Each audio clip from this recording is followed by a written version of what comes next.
You're listening to the Fertility Docs Uncensored podcast, featuring insight on all things fertility from some of the top-rated doctors around America.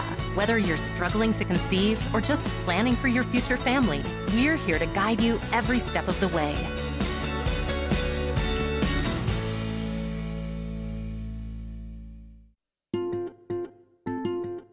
Theralogic's reproductive health supplements are formulated for both women and men. These products are designed by doctors and backed by science and are recommended by the majority of IVF health clinics in the U.S. Theralogic's fertility supplements are independently tested and certified by NSF International to ensure content purity, accuracy, and safety. If you're ready to start your family, Theralogic's has you covered every step of the way.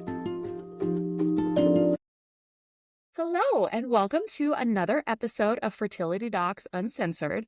I am with my fair, fantastically fabulous co-host, Dr. Abby Eblen from Nashville Fertility Center. Hi, everybody. And Dr. Susan Hudson from Texas Fertility Center. Hello. And today we are joined by Dr. Esther Chung. She is the Chief Medical Advisor of Levy Health. She's also a Stanford Reproductive Endocrinology and Infertility Fellow, so coming from a very fancy place. And we were just talking about Christmas memories, and Esther, yours is pretty fabulous. Can you tell everybody what you were telling us? Yeah, thanks for having me, you guys. And since we're around Christmas time, it brings me back to the Christmas I spent at the airport. I was visiting my boyfriend at the time, and he was living in Boston, and I was living in Los Angeles. And I found out that he wasn't going to go visit his family because they live in Korea. So I was like, okay, I don't want you to be alone. Let me fly across the country to see you. And so I land, I think, in that on Christmas morning, because it was a nighttime flight. And fully expect this man to show up or in an Uber. I mean, he didn't have a car, granted, because Boston, a lot of us didn't have cars back then. But this guy, I call him and he's like, the Uber was too expensive. You'll have to Uber yourself in. Country to see you and to be with you today and on this very special day. And then he was like, Uber's too expensive. So I Ubered myself home. I was in the Uber with the driver and I was telling him my story and he was like, I can't believe that, man. She was like, you're still going to go date him. You're still going to spend the rest of the holidays with him. I was like, well, we'll see what he has to say. And I get to his place and, I was thinking, okay, I've texted him. He knows I'm on his way. He didn't make it out to the airport, so at least he would make it out to the front steps of his apartment. This guy was in his bed upstairs on the third. I think he lived on the third or fourth floor. So I remember putting his keypad in and going up by myself up the elevator, and I was like, oh my god, this guy is not out. But it's okay. He just to give a spoiler, this guy has become my husband. So he has redeeming qualities. He was very young, so I like to think the time together has made him more mature. And now he picks me up right on the dot at the airport when I land. So he gets there earlier now after years of training, 7 years maybe. So clearly people can change. So Esther, sorry I called your husband a jerk because when she told us the story earlier, I'm like, what a jerk. I didn't know he was her husband, but the good thing, the redeeming quality about him, he's teachable, he's learned, and now he treats you the way you're supposed to be treated, right? Yeah. And I've also, we have both to learn from each other, all the things. So I'm a separate interview with him. I'm sure you would get a different story. Maybe I'm more money conscious, cost conscious now. An Uber doesn't, matter. It's the feeling and being there that counts. But it's funny. I kind of like to think life, you just never know who you'll run into or what happens. And it's just funny that he was going to be my lifelong partner, and I had no idea back then. But here we are, many years later. Well, I'm glad that he saw the light and he has decided to make self-improvement so that he doesn't end up in a ditch somewhere for his wife. Susan, do we have a question today? We do. Our question for today is, hello, I wanted to start by saying thank you for everything you do. Finding this podcast has really helped me. Thank you for listening. I've gone back and listened to tons of your episodes and haven't heard you discuss balanced translocations often. I recently found out I have this and have started my IVF journey. It feels sort of hopeless at times, as not only do we have to deal with the natural funnel from egg retrieval to embryo, but then it feels like it's practically impossible to get a chromosomally normal embryo with the balanced translocation. Do you have any tips for those with balanced translocations or anything we can do to increase our odds of having a baby? So, balanced translocations, let's start out first with explaining what that is. So, everybody's got 46 chromosomes arranged typically in 23 sets of pairs. And what happens with a balanced translocation is patients with that still have 46 chromosomes, but instead of being 23 very even pairs, some of the pairs are lopsided. So there's still the same amount. It's just rearranged so that when those pairs go to separate, instead of being an exact 50-50 split, you end up with an unbalanced set of chromosomes. So you've got a little too much of one, not enough of another. And that translates to more miscarriages, negative pregnancy tests. Sometimes children survive with significant impacts from those chromosomes that are unbalanced. And so when you're going through IVF, the biggest advantage of IVF is that you can do genetic testing, PGTA, pre-implantation genetic testing for aneuploidy, and figure out which ones are unbalanced or not, specifically if you're using PGT-SR, which is for structural rearrangements.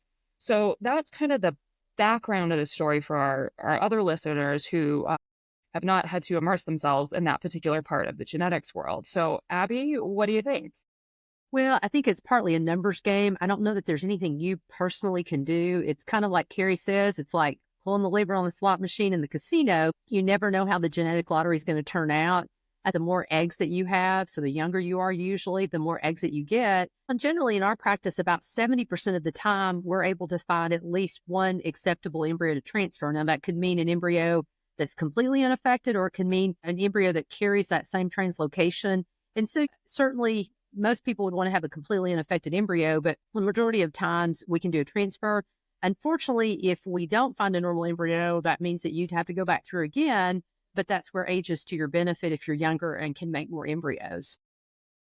I think the biggest thing to do is prepare yourself that you may have to do more than one egg retrieval. Obviously, we're hoping for that perfect little embryo or embryos on that first retrieval, but really going into this being like, okay, we know that we can get balanced or normal embryos, but understanding, as you already do, that there is a funnel effect and that may not be in the cards on the first retrieval. And psychologically preparing for the worst, but hoping for the best is a good place to be.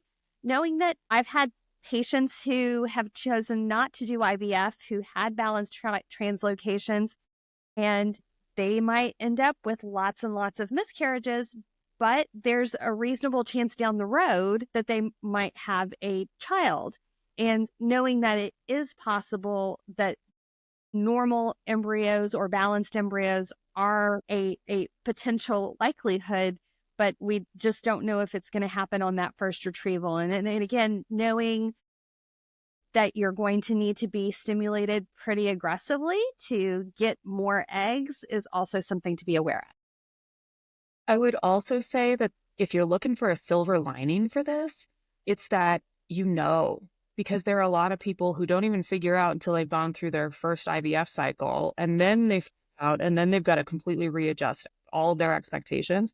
And the other thing is there's an awful lot of women who have recurrent miscarriages, and we don't know if that's part of your history or not, but who have recurrent miscarriages where they never get a reason why. And as far as reasons go, none of them are good, but this one is among the better ones because it truly does run a numbers game where if you get enough, you're probably going to get what you want. And so it's a very different scenario than someone who's going to lose most of their embryos because they are 44 and a half years old, or they have their partner's got a sperm count of 2, or things like that. And so if you're looking for silver linings, it may be a long road, but it's not necessarily going to be as big and tough and nasty as it otherwise could be. And so there's, 3/4 of a silver lining for you, maybe. I'm sorry. One thing I wanted to add in real quickly is if you want to continue to try get pregnant, you can do that. Make sure you have genetic counseling, and you probably do, because there are some situations where a live born baby can be born that's genetically imbalanced. It doesn't have the right amount of chromosomal material. So make sure you get genetic counseling before you choose that path, since you know that you have a balanced translocation. I had a patient fairly recently who had a similar balanced translocation, and I looked this up around the time for additional patient counseling. The studies that are out there do show that for patients who are doing IVF for this, they do have around a 40% live birth rate. So it's not like, stratified obviously by age and all those things that we've mentioned earlier in this podcast, but that's not a non-zero chance. And yeah, that's really encouraging. Yeah. Encouraging numbers. And so I would say you'll probably get advice from the genetic counselors and things like that about numbers. But in reality, the way things shake out, the embryos that develop, there's a good chance that some of them can be structurally normal, or balanced. So just to have heart in that, it can still yield the outcome that you might want.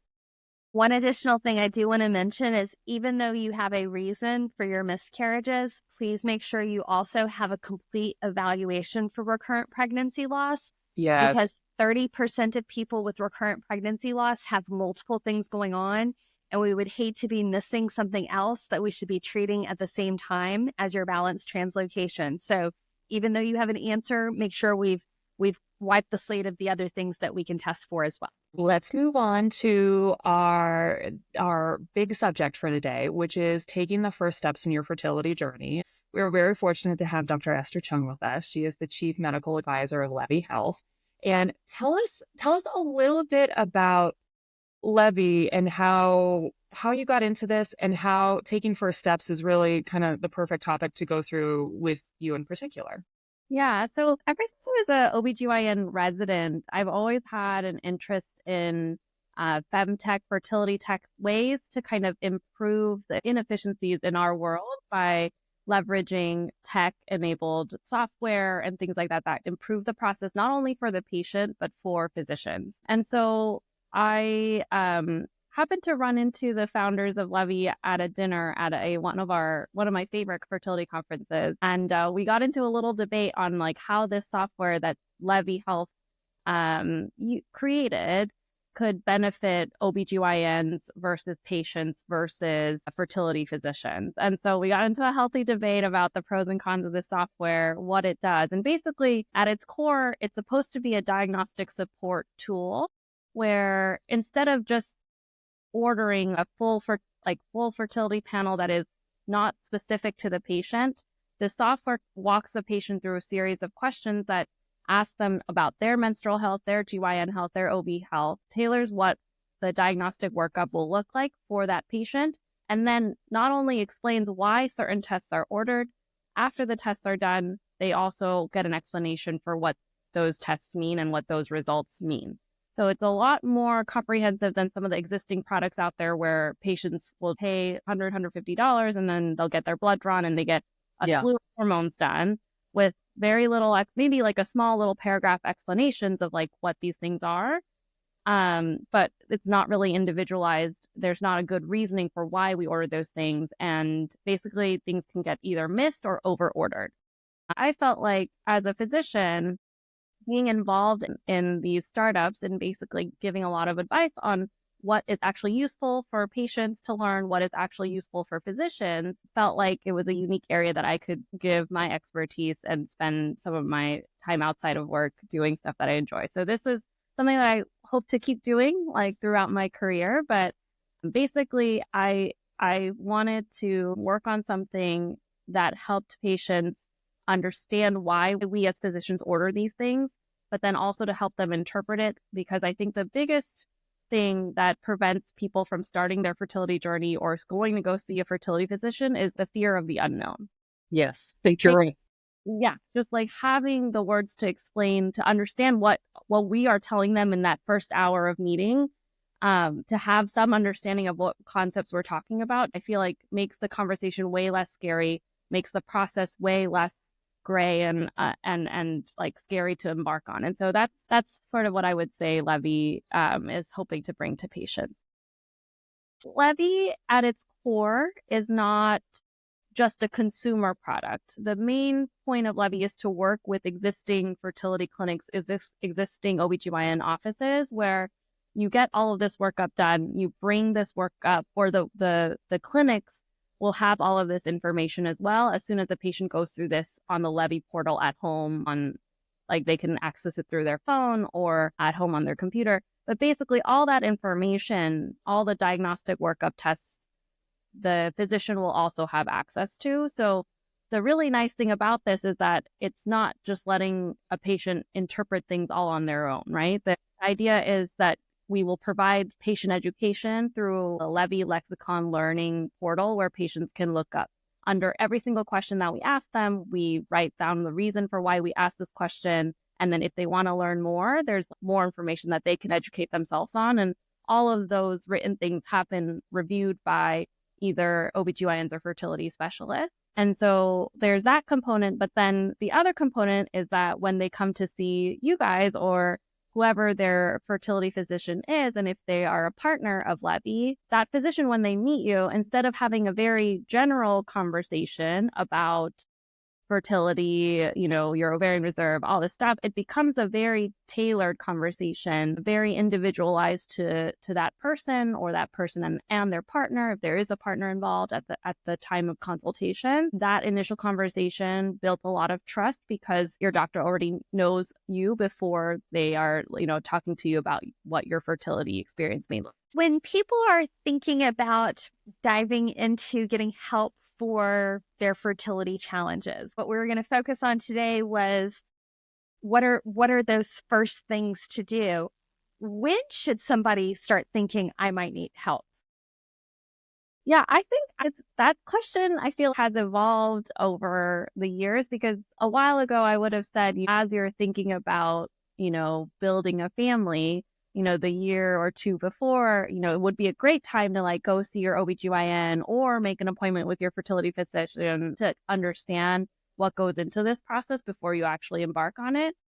But then there's also the world of fertility preservation. There's been way more education about that. I feel like a lot more women, a lot more people know about that as an option. And so even if you're just curious about that, I would say there's no right age at which point, I would say you need to see a fertility physician. Just having that initial conversation can really help you, even if it's 5 years out that you're not even thinking about having kids for the next 5 years. Just having that conversation ahead of time is powerful, is beneficial to how you want to plan out your fertility journey. So earlier the better. If you're curious, if you're listening to this podcast, there's obviously some level of curiosity. I just try to learn more. Even as a fertility physician myself, I find it really hard to commit and go see my own friend who would be my fertility physician. It's a daunting journey because it's not something that we've talked about our entire life growing up. And there seems to be the age at which people really start thinking about it. And most of my friends are in their 30s. It comes up a lot over dinner conversations with me because they know my job, but people don't often talk about it that freely amongst friends either because it could be a very sensitive topic. So having a trusted fertility physician who counsel you in the very early days of it all is going to be really, really helpful. And I'm sure you guys feel the same way, both in your personal lives, but also with your own patients too. There's definitely power in knowledge. That's really what we're trying to bring to people. We spend our whole youth learning how not to get pregnant. And actually learning how to get pregnant thing is not necessarily taught to us as well. And so I think it is good to get that education. Of course, if you've been not preventing pregnancy, and that does not mean testing your temperature or peeing on sticks or anything like that. If you have not been preventing, that by definition has been trying. So if you've been trying to get pregnant for somewhere between 6 months to a year and you haven't gotten successful, jumping into this is probably a reasonable thing to do.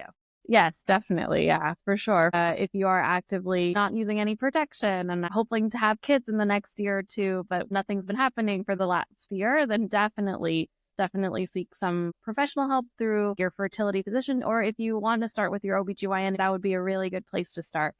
When people come in, one of the biggest obstacles is just the sheer volume of information that they get at these appointments. I frequently tell my patients that talking to me is kind of like trying to take a sip of water from a fire hydrant, and it's overwhelming. And so one of the things that I appreciate hearing is that you explain why we do what we do. what are other resources and how can people take it down in their brains? Because some people are readers, some people are listeners, some people do Praise best, but how can people pull in all that information besides some of the obvious, like, hey, listen to our podcast more. So working with Levy Health, click on all the buttons, read on all the explanations, but how do you suggest people approach that when it really is information overload? I mean, there's a reason that it took all of us 15 years to get to the point where we can practice infertility medicine. Yeah, I mean, I think that you're totally right. The whole drinking from a fire hydrant or being blasted by one really is how I would describe that 1 hour, that first hour of meeting someone goes. And I also feel like sometimes I talk at the speed of light to like try to fit in all the information. Yeah, I'm very guilty of that. Right. I feel like I spend 2-3 minutes on each topic that I want to talk about because there's so many components to it. Yes. And I think when I think about resources that are out there, there's a lot. And so I want to be cautious when I say this, but personally, even as a physician, I know what's accessible to patients out there, and what is accessible is obviously Googling. You have your Instagram followers or TikTok influencers who may have a platform, who know this space really well or went through something very similar. There are other podcasts where people come and tell their stories. And I have found all of that to be helpful from building a community perspective, understanding that it's not just you out there, but the scientific information, what information that you really need. I honestly feel like the best starting point really is to speak to a fertility physician, because they can break it down for you in terms of the concepts of what it is that we're talking about. So one thing is your ovaries, that other thing is your tubes, the other thing is your uterus. Then do we have sperm available, and are you getting good exposure to it? There's a lot of these components, and then there's genetic carrier screening. So much of this stuff is having a framework for thinking about that might be best coming from a professional who talks about this on the daily. But at the same time, if you want to dig deeper and learn a little bit more, I personally find the newer search engines these days, so like ChatGPT or Perplexity, they organize information in a way that is really easy to digest. Obviously, they're not 100% accurate. I don't want you to believe everything that is put out there, but they often do pull from sources that are research-based. And I find that they organize information in a way that is much easier to digest than just Googling and seeing a whole bunch of websites come up. I find that to be personally very helpful, but again, always verify that information with somebody you can trust. And generally, I find that for trustworthy information, I like to go to my physician. So that's my 2 cents on what's out there and how to educate yourself, but also verify the information that you find. You can ask Carrie and Abby. All the time. I have a special place in my heart for ChatGPT, as does my husband. So I love ChatGPT, but really when we're talking about things like this, a nice thing that I do think about using something like ChatGPT is it takes the emotion out of it.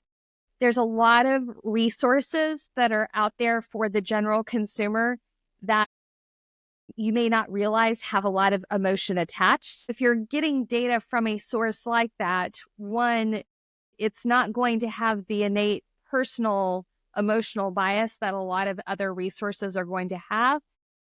And you can also, if you're wanting to dig deeper, you can ask deeper. Well, what kind of study did this come from? Where did this information come from? And you can dig deeper without having to actually dive into things like PubMed, which are databases that we as physicians dive into, but honestly are even a little unwieldy for us to navigate at times. Yeah, true. I like that point about the bias because, for example, I had a patient the other day that told me there's this new approach to treating endometriosis-related infertility through a massaging of the reproductive organs called Mercier therapy. And I was like, okay, let me look this up. I have no knowledge. And honestly, the person who came up with this therapy herself went through her own journey with infertility and endometriosis. A lot of emotional biases can happen when you look at websites like that or go see people like that. And so trying to be objective, because this stuff is based on each individual person has their own medical history. And so you can't really say that you're like somebody else who benefited from this specific treatment. So that's why seeing an expert helps, because an expert has seen so many different types of infertility, so many different types of people and medical histories, that we have a lot more scenarios than just one that really helps to bring in more color to the situation. So Esther, can you give us more detailed information about the types of tests that you recommend for patients, and if it involves things like drawing blood and doing procedures like HSGs, how do you get that accomplished if they've not seen an fertility physician at that point? So the way Levy does it is typically with a relationship with an existing fertility clinic. It typically happens after the patient calls the clinic to make their first appointment. So it requires the patient to make that first step generally. And then they get a link from Levy Health that has them sign up with their email and then ask them a series of dynamic questions. So it's a questionnaire, but it's a dynamic one, meaning not every person gets the same set of questions. It depends on how you answer. It depends on whether you do have regular periods. And then we double check and make sure what regular periods mean. Yeah, that can be a tricky question to ask and answer. Like, it's a very tricky question. And so the fact that it's a fluid dynamic questionnaire really gets to what is this person's particular menstrual history? Does this person have anything else that might make me suspicious for endometriosis? That might make me suspicious for PCOS? And so it goes through all those questions, tailors it, and then at the end of those 10 minutes of going through those questions, it pulls through its algorithm what labs we should order for that patient through a local LabCorp or Quest or whatever lab is, or if the clinic wants them to draw it at their own clinic, that is also an option. And so at your own time, if you are able to go to the lab, you'll get the blood work. So most of it is blood work to start. A lot of the imaging, we wait for the physician to order for that patient. We're not, ordering imaging to test your fallopian tubes. That comes later when the physician sees you and actually recommends that test. And so initially it's a lot of blood work. And then we also organize it so that if you do have a male partner, you can also have them sign up through a separate link, ask them similar questions that are related to fertility, then have that partner go get a semen analysis done at either, again, local lab or at the clinic that we work with. So that's typically how that goes.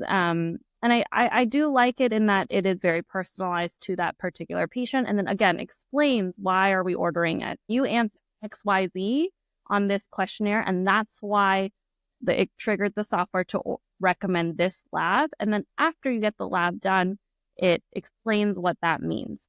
That is really helpful. And obviously a physician oversees all those recommendations before they release it to the patient. So it is at least by an MD or DO or nurse practitioner before it gets released to the patient. So I find that really helpful in terms of having patients be informed even before they come to see you in that way. I always appreciate how there are many OBGYNs who, because I would say the majority of patients start with their OBGYN at least a little bit. And OBGYNs come in a couple different flavors. There are some that absolutely love infertility and the evaluation and the workup. And if they had to choose a specialty, that's the one they would have chosen. Right. And there are others who want absolutely nothing to do with it because it is just not their corner of medicine.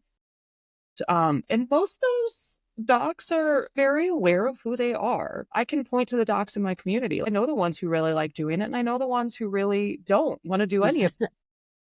It's really helpful when you do go talk to your OBGYN. Ask them, hey, do you like this stuff? Or do you prefer that I see a specialist? Because, and especially if you ask it in a non-confrontational way, not like, hey, do you suck at this? But ask them in a non-confrontational way, they'll tell you. Docs know what we like and we know what we don't like, and we want the best for our patients. And so that's kind of another little tidbit as you're thinking about poking your toes into this is, how do you find your doctor? Well, in some ways, you just ask, hey, do you like, no? All right, who do you want me to go see? Because they probably know who's really good because they want nothing to do with it. And they know who comes back pregnant versus not.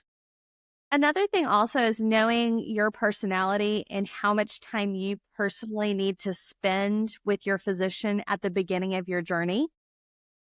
Mm-hmm. Realistically, your OB-GYN is going to be able to spend 10, 15 minutes with you, whereas an reproductive endocrinology and infertility specialist is probably going to spend about 30 plus minutes with you, if not more.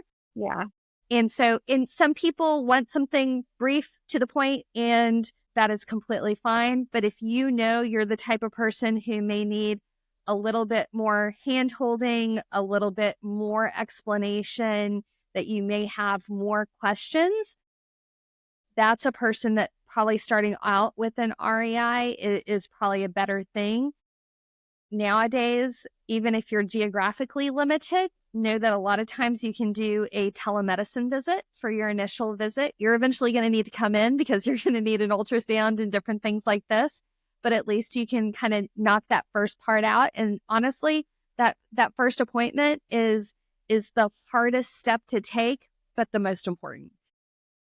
The other thing to know about yourself is also how the staff plays into this, because with a general OBGYN's office, that staff reflects what you do, which is everything, as opposed to a fertility office where, let's say, I've got 30 minutes to talk with you and we finish our 30 minutes and you still have questions.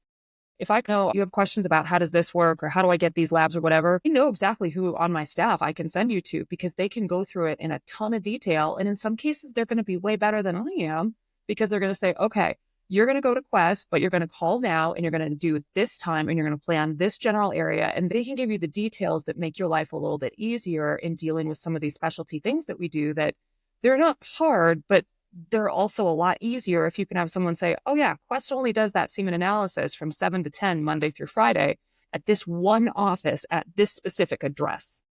And that makes a difference in your frustration factor, right? Because when people tap out of fertility treatment, it's more likely to be because of the psychological and emotional reasons than because of even the financial.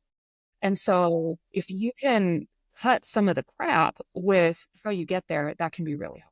Yeah, and that's, I think, where Levy Health can really help, because for the people who really do want to know, well, who, why, when, why did they do this? Well, why didn't they? I think that's really helpful as a physician. It was great if a patient did that, because then I would have some labs, number one, right when they walk through the door. And the other thing would be, it's just they would have a little bit more education about why these tests were done and why we might be worried about X, Y, or Z. That would be a great way to keep people from having the fire hose in your face feeling when you go to the first visit. Yeah, it's even the smallest things. Sometimes we'll get labs if they were ordered elsewhere completely out of context. You'll see what we call FSH, follicle stimulating hormone, or an estradiol level that we can't even interpret because it wasn't done on the right day. And imagine as a patient going to go get labs is hard. It's an extra step out of your day. But then to know that you have to do it on a certain day is less stressful. And so we do have a patient support, a physical person, not just software, but a physical person who will help Levy patients on board and get their labs done at the right place at the right time. I think makes a big difference. I was like a human Levy, I would say, for my clinic at Stanford for the past year, where I would host these seminars every Monday night so that people who were very busy could come to the seminar. And then I would talk to them about the workup. So explain the things that we would like to order before we go through all their results, but then also then email back and forth to figure out what, where, and when they could get those labs done. And then, so there were some patients who had an IUD in. And so then they had questions about, oh, can I be a random check or do I need to be done on day 3? So all these little questions come up as you're doing this initial workup, and it can feel stressful all at once. And so we don't want that to be the case, because it is a lot of stuff for sure. But if you have both the knowledge from either software or online learning, all the stuff in one place, plus a human person who can help you go through that, it's just way more easier to navigate in the beginning and not to get scared away by the process and not learn because of that. Yeah, absolutely. Well, thank you so much for coming to talk to us, helping to kind of tease out for our patients, especially the ones who are at the beginning of everything, some of the ways that they can pick up some of this information in a way that's less overwhelming. So thank you so much for joining us. We appreciate it. Thanks, guys, for having me. This is great. To our audience, thank you so much for listening. Be sure to tune in next week for more. Be sure to subscribe, leave us a review in Apple Podcasts or Spotify or wherever you're listening to this. We'd love to hear from you. We're on Instagram, Facebook, and YouTube. So hop on by, leave us a like and a hello, and let us know what you're thinking. You can also visit us on fertility.suncensored.com to submit questions. All questions will be answered on our podcast for the Ask the Doc segment. Leave us a like or episode idea. We'd love to hear from you. As always, this podcast is intended for entertainment and is not suitable for medical advice from your own physician. All right, we'll talk to you soon. Bye.